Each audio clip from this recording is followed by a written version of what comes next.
Power.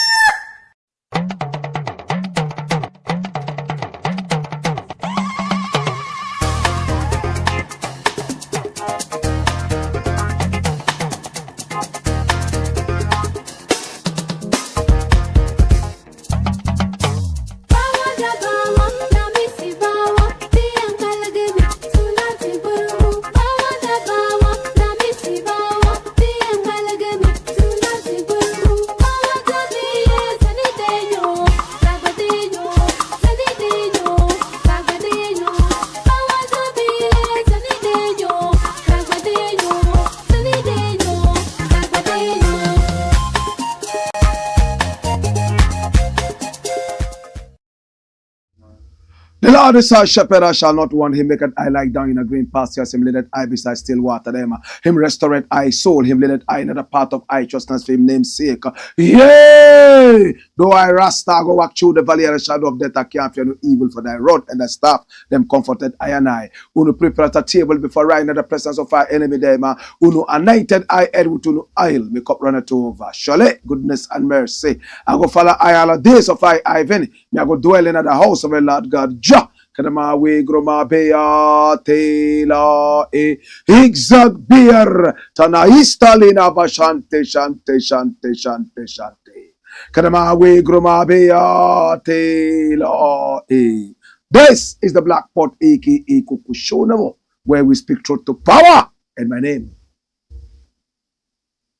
Black Rasta. Now, in every traditional African home, there is a black pot, and each time this black pot sits on the fire, there is something super sumptuous cooking, ingredients of so many different types, shapes, sizes, aromas, and even flavors. Put aside all their differences and relocate into the black pot, where they are subjected to some good amount of heating.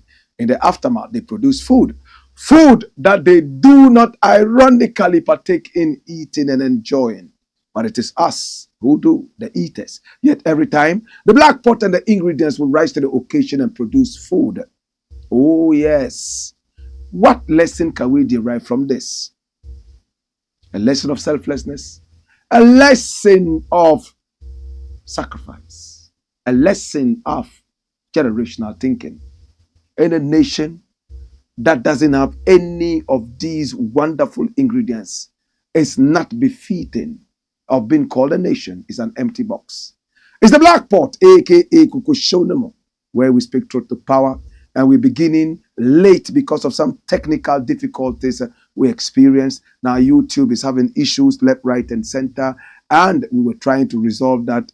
It looks like it's nationwide, but we are glad that we are back on live and colored. Well, the name is certainly Black Rasta Ghana's #1, and I want to say thank you so much for coming along. And this is live on YouTube, and our YouTube channel is Black Empire Media, BLAKKRASTA. Black Rasta is my name, and our channel is Black Empire Media, BLAKK for Black Empire Media. We are live. Now, if you have not subscribed to our channel, your time now to do that. Click on the subscription, and then you hit on the notification button so that anytime we are on, you'll be notified to watch. I want to say thank you so much and happy Easter Friday to everybody who celebrates Easter. Oh, blessed love. May the blessings of the season be fully tapped into. Hallelujah. Hallelujah. Amen. My name is Black Rasta, and our nationwide tour is still on. 16 regions of Ghana. We're going to all of them, and we just want to say thank you so much. We appreciate you and we love you. The last person who donated something to us is Franklin Zumelo. He gave us 640 Ghana cedis. Oh my God, I want to say thank you so much. And we're looking forward to more donations so we can hit the road again. As it stands right now, our coffers are very empty. And without you coming on board, it's going to be very difficult for us to be able to roll on. All 16 regions of Ghana, we've done half so far. And this, my brother, my sister, is our mobile number. That's the Momo number where you can, donate something to us, my brother, my sister.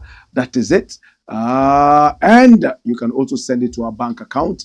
That is what it is. The Swift code is on. My brother, my sister, is the Black Pot, aka Kukushonamo, where we speak truth to power. Come here.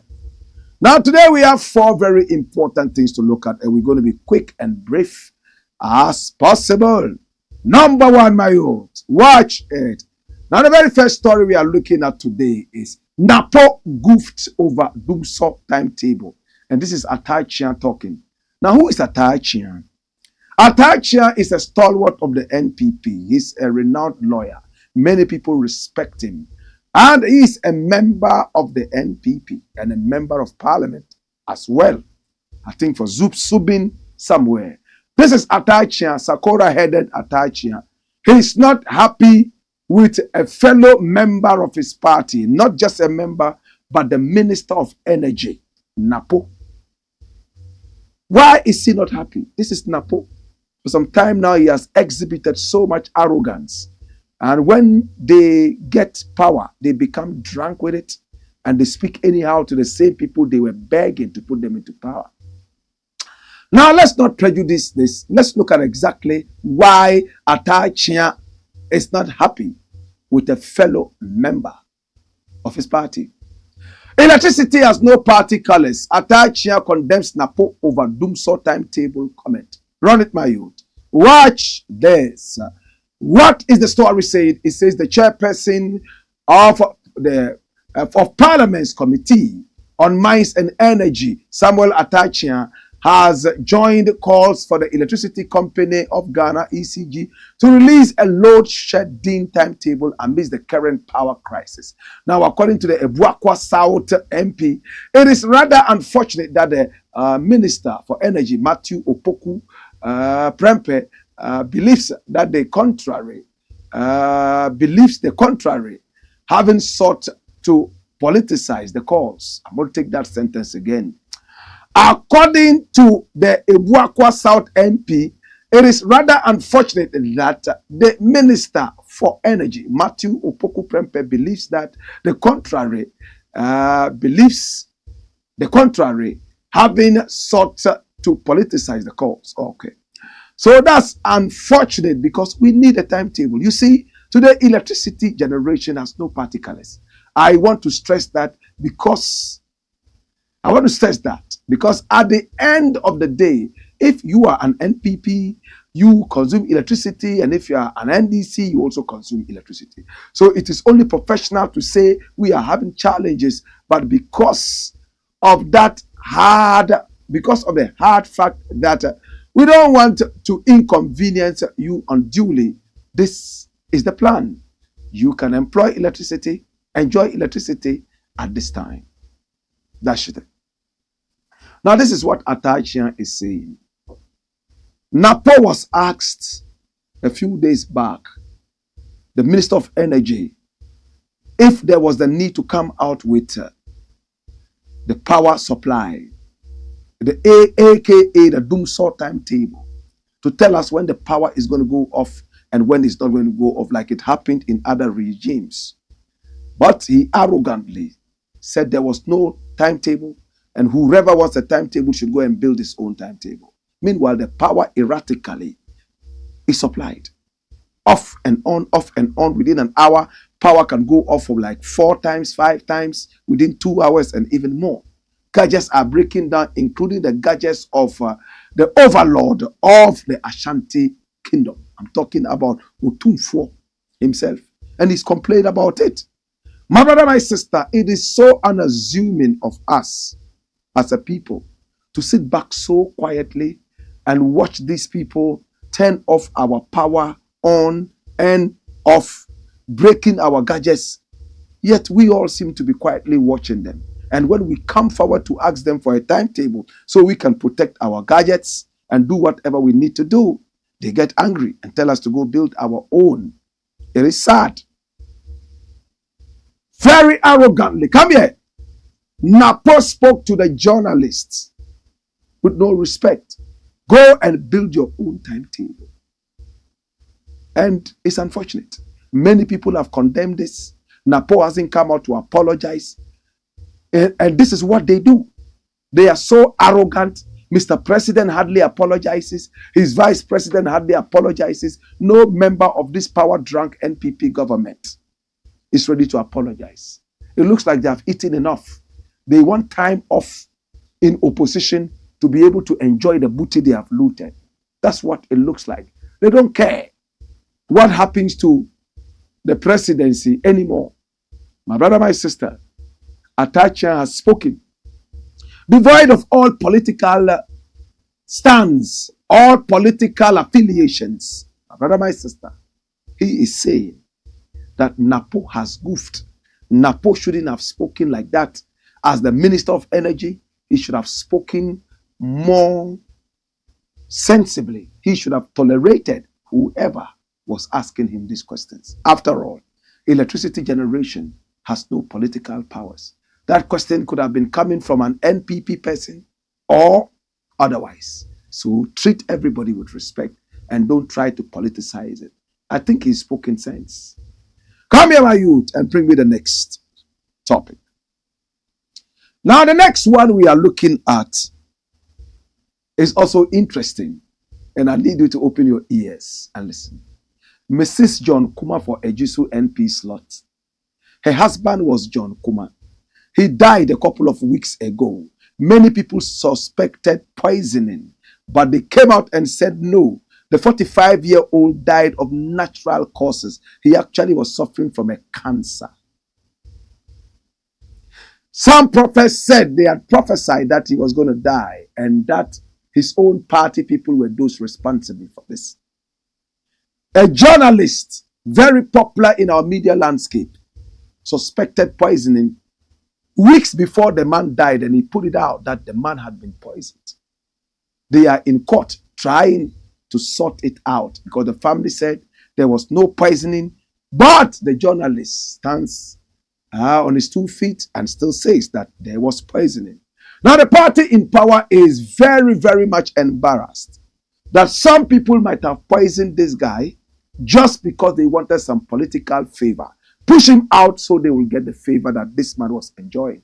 Because it was rumored in the corridors of political rumors that this brother here called John KUMAH was earmarked for the running mate of the president.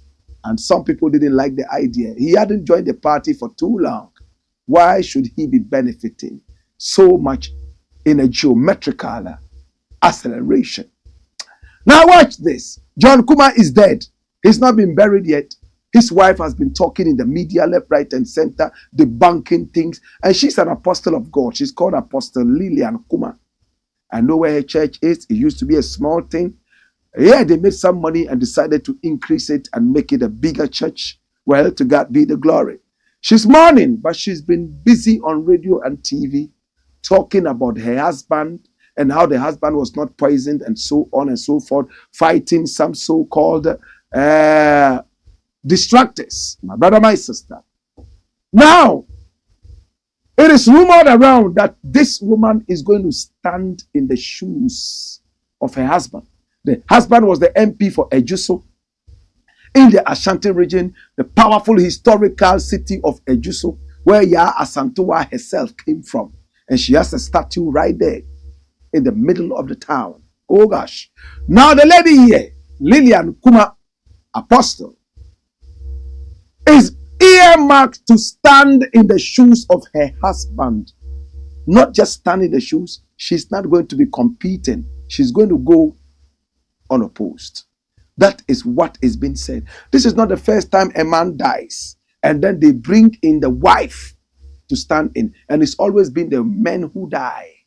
It's the women who take over from the men in politics when they die. In Ghana, the women don't die. It's the men who always die and their wives take over. Let's look at the story. Run it, my youth. Watch this.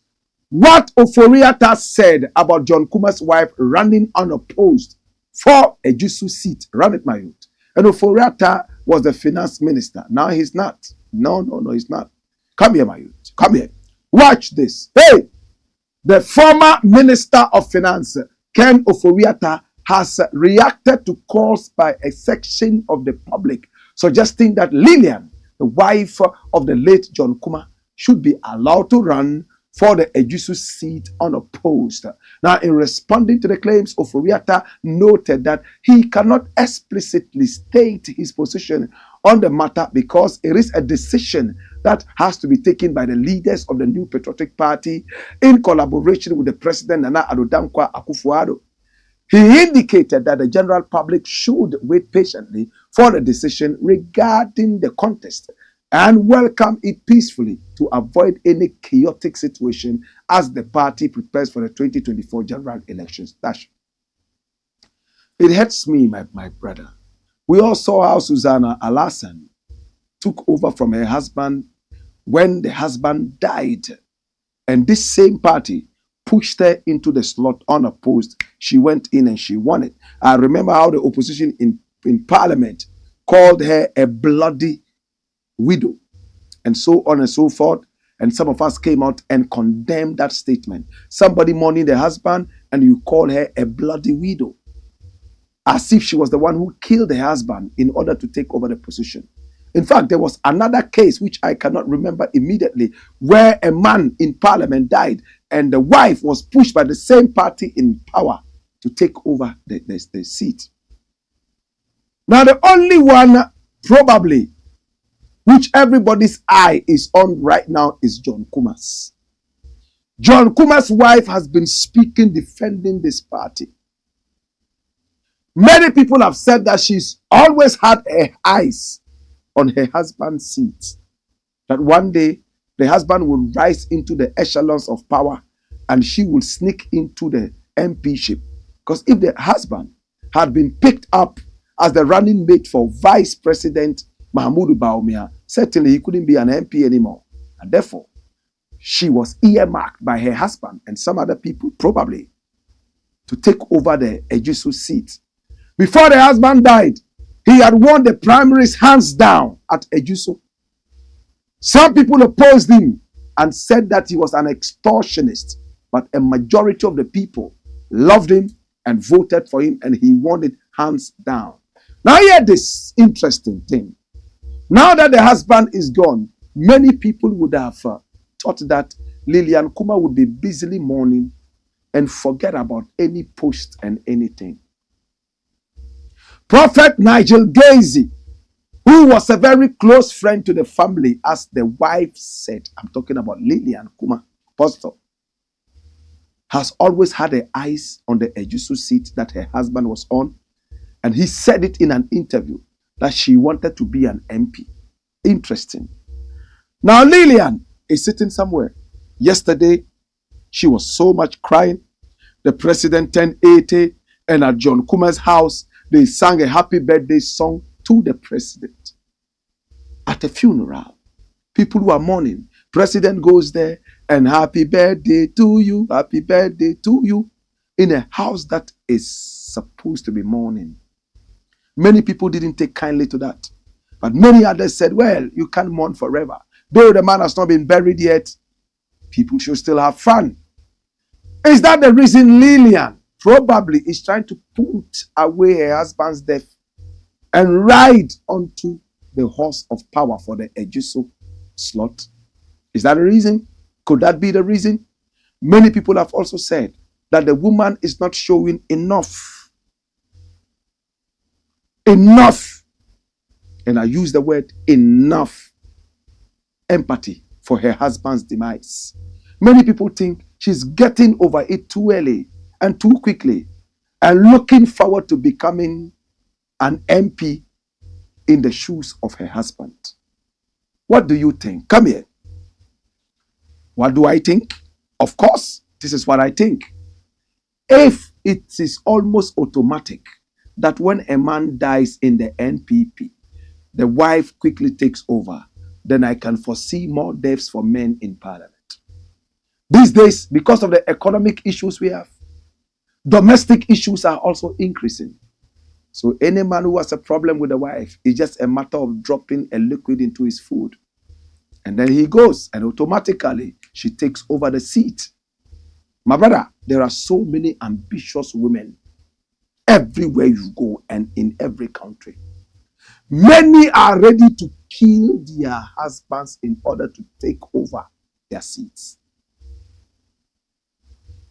Especially in the political playground. The political playground is a dangerous playground. It looks like it's a play, but it is serious and people are dying. No wonder Elembele Mugabe told us some time ago that politics is so sweet. He could freely sell his mother for politics. We all remember that, don't we?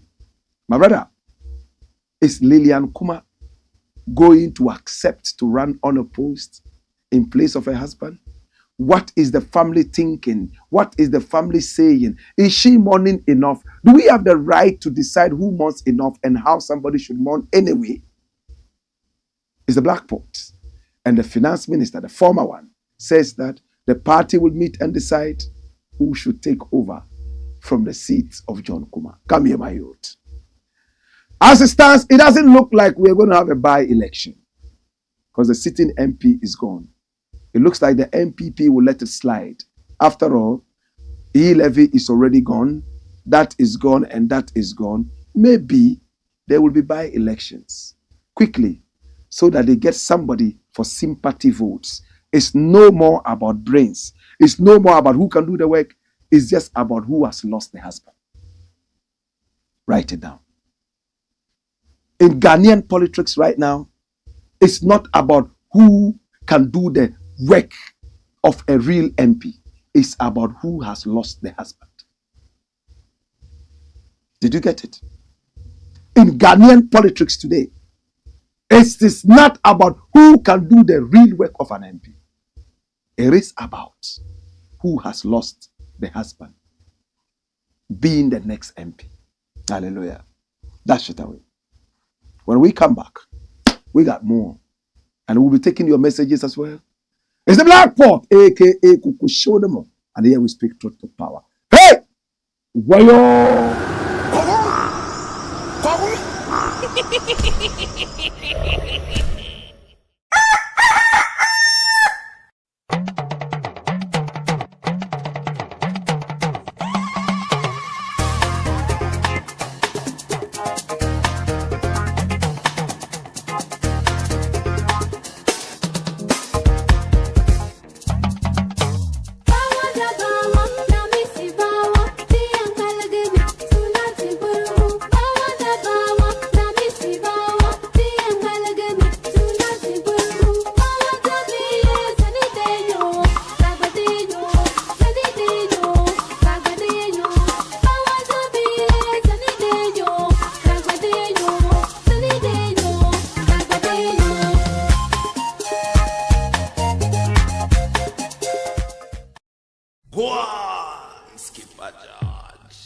Blakk pot, Kukushodemo.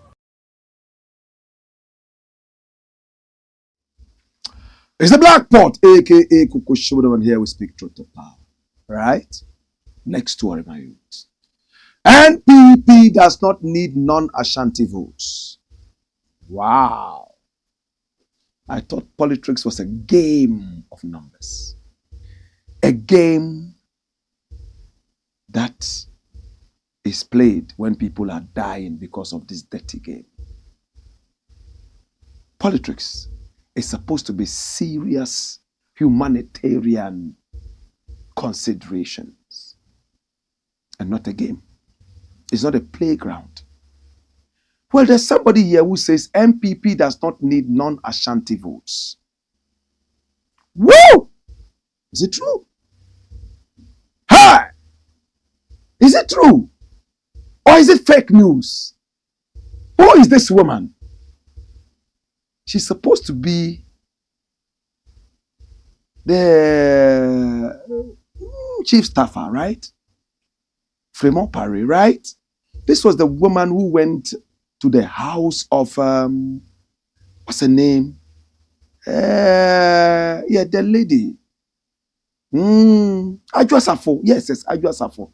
Went there trying to bring her to the Parliament House to vote for E-levy, having flown her in to the country. I know this woman. She's called FREMA OPARE. She's the chief staffer of Ghana, right? I think so. Did she really say this? Okay, so let's clear all these doubts. Run the story, my youth. If 80% of Ashanti voters vote for MPP, results from other regions won't matter. FREMA or OPARE. Oh, yes, she's the one. Listen, oh. She said, not even all Ashantis. If 80% of Ashantis in the Ashanti region vote for the MPP, the rest of Ghana doesn't matter. The rest of Ghana doesn't matter. Is it true? Maybe they're lying. Run the story, my viewers. Chief of Staff. Sounds right. She's the chief staffer. The chief of staff, AKYEA FREMA OPARE, has stated that the new Patriotic Party, the NPP, winning the 2024 elections largely depends on the Ashanti region. Addressing party members and supporters at a recent event, OPARE asserted that massive votes from the MPP stronghold could secure the party's triumph regardless of outcomes in other regions. According to her, achieving a minimum of 80% of registered voters in the Ashanti region voting for the MPP would significantly bolster their chances of retaining power. In 2024, the fight belongs to us, the Ashantis. It is our fight. If we are able to win, that is the end in the Ashanti region. We are supposed to bring at least 80% of the registered voters to vote. Now, the counting of votes in all the other regions won't make any difference. She said during MPP's campaign inauguration in the region over the weekend. Wow! That the chief of staff emphasized the need for concerted efforts to rally support from Ashanti constituents, urging party members to prioritize activities aimed at consolidating the NPP stronghold in the region. The Ashanti region is the most important region, and therefore, everything that they are doing, we have to support them and make the party firm in the Ashanti region, she stated.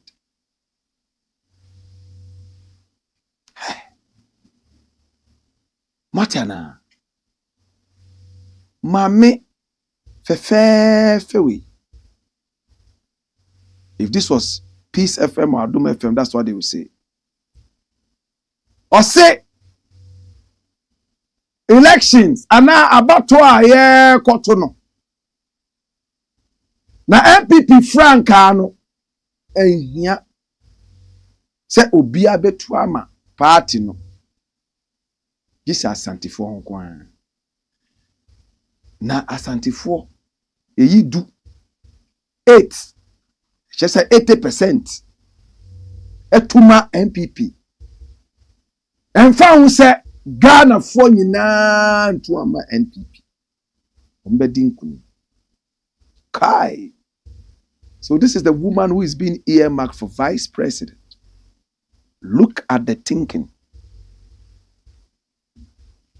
She's saying that the Ashanti region is the region that is most important for them to win. And if they get 80% of the vote from the Ashanti region alone, the rest of the regions don't matter. I don't know what mathematics she did. The second largest region in Ghana comes from the north. That is why most of the time it's Ashanti, north, president, vice president, president running mate, presidential candidate running mate.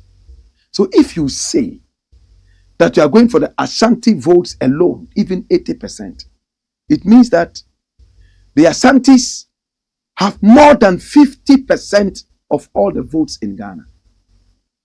In fact, to be safe, about 70% of all the votes in Ghana come from the Ashanti region or are held by the Ashantis. So even if 80% of the votes come, at least you secure 50% plus to win the election. Is that correct? What statistics is this? Is this mathematics or geography? Maybe it's Arabic or Latin. I can't think far. Hey, Ashanti region votes alone, not even all. 80% of that will be good enough to make a party clinch victory in a national election, then there's no need to vote anymore. Let's all go into the Ashanti region and campaign and forget the rest of Ghana. I am so ashamed at this remark. Let's even say this was true. Is it sensible to say this in a country that is so polarized along ethnic lines? Ntakwano ana ejumano ya santifo. That's what she said. The battle is for us Ashantis. I'm just waiting to hear that this is fake news. And this is an authentic source of news online. Ghana Web. Mami FREMA is saying they don't need any votes from all the regions of Ghana except from the Ashanti. And even that, the recalcitrant 20% can vote for other parties. But the 80% should always vote. And with that 80%, they can win the elections. Tribal bigotism. This is terrible ethnocentrism. The most important region is the Ashanti region. And it's for us Ashantis. That's what she said. You heard me read that. So these are the people who are ruling Ghana. These are the politically biased minds. So if you want to win an election, just please the Ashantis. Any politician who wants to win must go and pamper the Ashantis. Forget about the rest of Ghana. After all, you only need Ashanti votes to win. Which mad investor, which sensible investor will know that this is all I need to win an election, and he will go round pleasing other people he doesn't need. This must be condemned. This woman should be relegated to the background. I don't know what the vice president thinks about what this woman has said. He himself coming from the north and outside Ashanti. I am so ashamed that these are some of the people who rule us in this country. These are the people who take decisions for us in this country. She's a dumb woman. Very dumb. No common sense. This is the woman who is ruling me and my children. I'm so ashamed. No wonder this country is going nowhere. These dumb asses are those who are ruling us. That's it.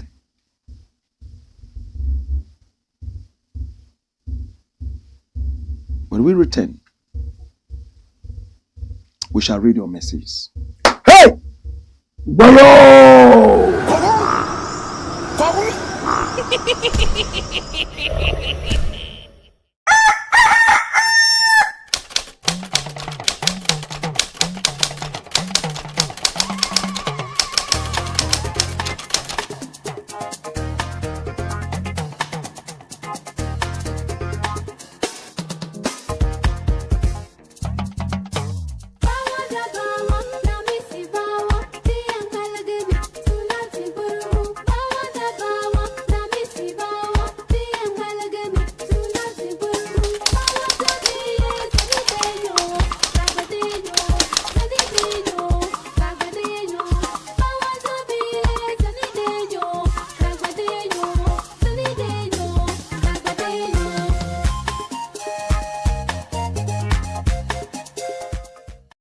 Greetings, countrymen. My name is Blakk Rasta. When I was growing up as a child, there was something called a courtesy for boys and girls that helped to train us and raise us up in patriotism.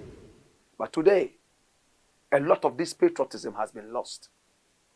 Today, our children are beginning to lose everything in terms of our heritage. They have lost out on our history, lost out on our greatness. It is on the bedrock of this I am embarking on a nationwide tour of patriotism. Remember, it's patriotism, not politics. We shall go to all the 16 regions of Ghana. And in every region, we will organize students and speak to them about patriotism. We will organize a small quiz competition where we shall give prizes out, and these prizes are going to be prizes that are souvenirs from Ghana. Right after that, we will organize a certain concert, either in the market space or even on the streets, accessible to everybody. And we will catch the music lovers and deliver the same message to them. It's on the bedrock of this. I would like you to be part of this. Please donate to this great cause. We are raising a next generation of patriots. It's the lack of patriotism that is making us steal from our own country.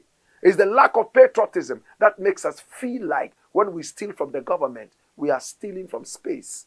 It's the lack of patriotism that makes us owe allegiance to some foreigners more than us. It's the lack of patriotism that makes foreigners come into this country and behave like demigods, and we see them as such. My brother, my sister, donate so we can move out there. Maybe you want to give us something else in kind. We are ready for you. Our numbers are rolling on the screens, and you can donate into our bank account or onto our phone number, and we will gladly appreciate and acknowledge you. This is the National Patriotism Tour that we have taken on ourselves to make sure that the nation, Ghana, stands tall again like before. My name is Blakk Rasta, and I thank you for listening. God bless you. Ghana shall prosper. Ghana will rise again. Bless you.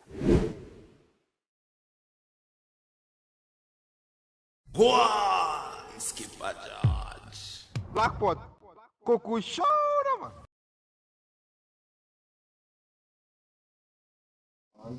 Bless you. Ghana shall rise again. Please donate to a good cause. Well, my name is Blakk Rasta, and I want to say thank you so much. I appreciate it and I love you. Jeffrey Kwame Boateng gave us 200 Ghana cedis the other day. Thank you so much. We appreciate you and we love you. Your names are scrolling. We love you. Let's see your comments. Okay, come here. All right. Wadidi Boy says, welcome, Blakk Rasta. Wayo. Odum says, welcome, Blakk. Ellis Brown says, wayo. Welcome, Blakk Rasta. One of the prophets of our time. Keep the fire blazing and burning. Danny Mens says, good appearance and revelations. Good representation. Thank you. And then Gideon Borkete Borte Akwaba. We're live. Wayo. Danny Mens says, for patriotism to be fully understood, people must realize it is not about individual needs, but the greater good of the nation. Oh, wow. Positive. That's it. It's not about individual interests.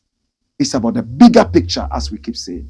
He calls the bigger picture the greater good of the nation. Benjamin Akisi's word. Now, Bob Pyramid says, good evening, Blakk Rasta. Watching this show draws me closer to God than reading scriptures. Woyoy. Ras osaje fuduwabel. Tindandoro. Gomadoro. Ayen Zorbil. He says, welcome to the holiday edition of the Black Pot right here at the Black Empire Media. More fire, Blakk Rasta. And then we have Mia, right? Mia says, how can political positions be turned into family inheritance? Oh, Ghana. You hit it right on the head, Mia. Family inheritance. Now, Bob Pyramid says the story behind the newly elected Senegal president and his friend reminds me of Imoro Igala and Dr. Hila Liman. That's correct. I pray we all have good and trusted friends. And who is this? Who guy who? He says, watching you all the way from Spain. And he says the Black Pot, Kukushonum. Thank you so much. Then the man says, Mia, the National Privilege People Party, the NPP, Family and Friends Party. You see? And Mia says, All right. So that's all we have for now. Okay. So there's also Asma Bandawan. He says, welcome, Black legendary Blakk Rasta, and we thank you so much for today. And Mia says, such a delusion. Yes, I agree with you. Gospel Jetta says, Black Rasta, we are ready. Come here. Adams, what they says, why is it that most of the time when an MP from the MPP side dies, they quickly push the wife to represent the husband? Do they think at all? And the painful thing is that whether the wife has what it takes to step into the shoes or not, they will make sure that they force the legs into the shoes. Mia says, what's going to give them 80%? If only they knew how disappointed, disgruntled most of us are, including those in the Ashanti region, right? Trust me, they would be getting a showdown from the Ashanti region. I believe so too. Everybody's fed up. Sadly, in the Ashanti region and some parts of the northern region and even the Volta region, a lot of people don't really care about hardship. They just care about ethnicity. Oh, this is one of us. Even if it's a thief, our thief is better than the most brilliant, honest man who doesn't belong to our ethnicity. It's a very whack way of thinking. Very terrible. Warped thinking. That's it. Next story. And this is the last story. Today we're going to keep it very brief and we'll be done. Now the final story says this. Why ECG board chairman resigned? We heard over the weekend that the board chairman of the Electricity Company of Ghana resigned. Who is this man? That's him. He's not a little boy. He's grown. Now the boss of the ECG is called Samuel Dubik Mahama. And he's 38 years. This man here hit 60 years some years back. And he has decided to resign. Why did he resign? Run the story. ECG board chair Kelly Gajapo resigns. Run the story, my youth. Hey! He says, Kelly Gajapo, the board chair of the Electricity Company of Ghana, ECG, has tendered in his resignation. His resignation, effective immediately, is said to be due to personal reasons. Appointed to the board in 2017 by the then Minister of Energy, Boakye Gajapo, was tasked with a pivotal role in ensuring energy sufficiency. A seasoned entrepreneur, Gajapo has been instrumental in the growth of various companies, notably the Databank group of companies, which encompasses Databank Asset Management Services and Databank EPAC Investment Fund Limited. With over 2 decades of experience in investment banking, he currently serves as the board chairman for Enterprise Group. Additionally, Gazapo chairs the Databank Foundation, the corporate social responsibility arm of the Databank. Dash it away. It looks like Dubik, as many people have said in the past, is a puppet of Bawumia. It looks like Dubik and his people are trying to make money for Bawumia to do his campaign. And it looks like Gajapo is not happy with the ongoings right there inside the ECG. He sees that he has a lot to offer.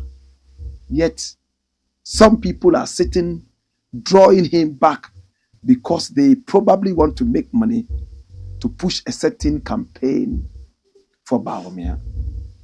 Bawumia's boy is in there. They will need money for campaign. There's this other man whose core duty is to make sure that there's energy sufficiency. But this is a time where energy is not sufficient. DUMSOR all over the place. It is an indictment on his ability. For that matter, if he's talking and the big 38-year-old boy is not listening, he, the over 60-year-old boy, will decide to take the back bench. Deep throat sources tell me this is the reason. Samuel Dubik, who I like quite much, I've never met him. I hear he's doing everything possible to rake in some cash for the party to campaign for his big brother and friend, Bawumia. And the energy sector has a lot of shh. Kajepo is not happy. He won't sit down and be undermined. He won't sit down and be told that it's irresponsible. So he has walked out. It's the same thing we wanted Bawumia to do. Step out and walk out. Because your boss Bawumia, I beg your pardon, Nana Addo has turned you, Bawumia, into a driver's mate. It's the end of the show today. Come here. And I want to say thank you so much for coming. Shall we see the messages for the end of it all? Now watch this. Gabi himself is very angry. He said, why now? Gabi Ochridakun questions Energy Minister over recent DUMSOR. He's asking NAPO, asking Dubik and the rest of them. Look at the tweet he gave out on Facebook. There is something mysteriously amiss somewhere. You have managed to keep the lights on for 7 years, even during the height of the economic crisis in 2022. Why now? Still scratching my head. Even Gabi cannot understand. He is the pseudo prime minister of the nation. His cousin is the president. And we hear he's the one who is running the wheels of the nation. Recently he told us he's tired. He's run out of politics and he wants to invest elsewhere. We hear he's in Guyana and some other places trying to find alternatives to politics. He says he can't think far. 7 years of lights. The last year, something mysterious is happening. I don't have answers. Shall we see if you have answers? All right, so your last messages before we leave. Let's see them quick. As we step out. Come here, my youth. Well, my name is Blakk Rasta. And this is Paul Skimo. And he says, greetings, Blakk Rasta. Ajenim Boatin TV says, wow, this guy is dope. All right, thank you so much. We appreciate you. And interestingly, Ajenim Boatin had a friend at Tiamode Secondary School, a senior of mine who was Ajenim Boatin, a lovely character. Now he's a PhD holder, I think at UST Kumasi. Ajenim Boatin, I greet you today. All right, it's a very popular name in Kumasi in the Ashanti region. Gibson Okai says, if Tema, am I right? If FREMA OPARE is a chief of staff in Ghana, then Abronya DC is to be a running mate to Bawumia. Crazy people in government. I said, no, Bap says, is the wife even qualified? That's the question we asked. And NPP thinks Ghana is Ashanti region and Accra. I think so too. Unfortunately, well, this is where we bring it all to an end. We're drawing down the curtains on today's show. I love you. Please remember to donate to the cause of the Patriotism tour, my dear Ghana tour. I love you and I appreciate you. Come here. Hey! Whoa!